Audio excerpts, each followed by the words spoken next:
Hi అండి, నమస్తే. ఎంతో టేస్టీతోని రోటీస్కైనా రైస్లోకైనా చాలా చాలా టేస్టీగా లేత బీరకాయ కర్రీని ఎలా తయారు చేసుకోవాలో చూసేద్దాం. ఇక్కడ నేను వచ్చేసి ఒక అర్ధ కేజీ మైను బీరకాయలు తీసుకుంటున్నాను. వీటిని చూపిస్తున్న విధంగా పైన మాత్రమే ఓన్లీ చిక్కు తీస్తున్నాను. వచ్చిన కాడికి పూర్తి అంతగా తీయాల్సిన అవసరం లేదు. నీట్గా బీరకాయని కడిగేసుకొని చూపిస్తున్న విధంగా అడ్డంగా కట్ చేసుకొని ఇలా కట్ చేసుకున్నామంటే మనకు చిన్న చిన్న ముక్కలు అనేటివి ఈజీగా వచ్చేస్తాయి. టేస్ట్ అనేది ఖచ్చితంగా చూడాలి కట్ చేసేటప్పుడు, ఎందుకంటే బీరకాయలలో చేదు ఉంటుంది కాబట్టి కూరల్లో చెడిపోతుంది. బీరకాయని ఖచ్చితంగా టేస్ట్ చూడాలి పచ్చిదే. అలాగే ఇందులోకి నేను సరిపడా ఒక 2 టమాటాలు తీసుకొని చిన్న చిన్న ముక్కలుగా కట్ చేస్తున్నాను. అలాగే ఒక పెద్ద ఉల్లిపాయ ముక్కని వీటిని కూడా చూపిస్తున్న విధంగా పొట్టు తీసేసాక గడ్డని కడిగి కట్ చేసుకోవాలి. చిన్న చిన్న ముక్కలుగా కట్ చేసుకుంటే సరిపోతుంది. ఈ ఉల్లిపాయ ముక్క అయితే అర్ధకే టమాటోలోకి సరిపోతుంది. ఇప్పుడు ఇందులోకి నేను కారం వాడకుండా పచ్చిమిర్చిని తీసుకుంటున్నాను. నేను ఇక్కడ ఒక 10 మైన్ పచ్చిమిర్చి, చిన్న చిన్న పచ్చిమిర్చి తీసుకొని ఇలా చూపిస్తున్న విధంగా అలాగే వేసామంటే డైరెక్ట్గా మెదగవు. ఇలా తుంటలు చేసి వేసామంటే తొందరగా మెదిగిపోతుంది. ఇందులోకి ఒకటేసారి సరిపడా సాల్ట్ వేసేసుకొని ఇలా కచ్చాపచ్చాగా మిక్సీ పట్టేసుకోవాలి. ఇందులోకి కారం అనేది వాడట్లేదు.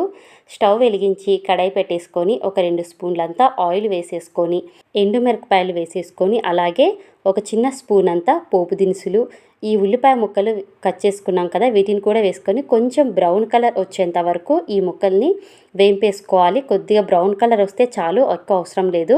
మిక్సీ పట్టేసుకున్న పచ్చిమిర్చి తొక్కును కూడా ఇందులో వేసేసుకొని ఇలా అల్లం పేస్ట్ అనేది ఒక స్పూన్ వేస్తున్నా నేను. ఇదైతే సరిపోతుంది.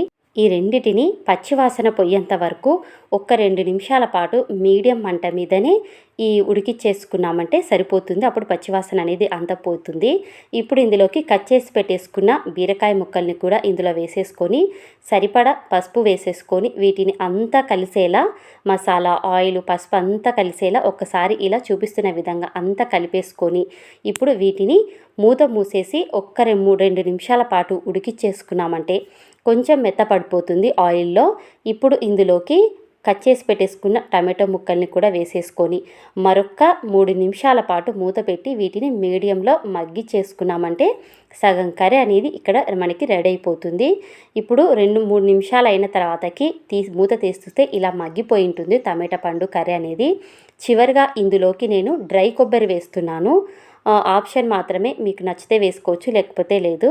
అలాగే ఒక స్పూన్ అంతా ధనియాల పొడి కూడా వేస్తున్నాను నేను ఇక్కడ.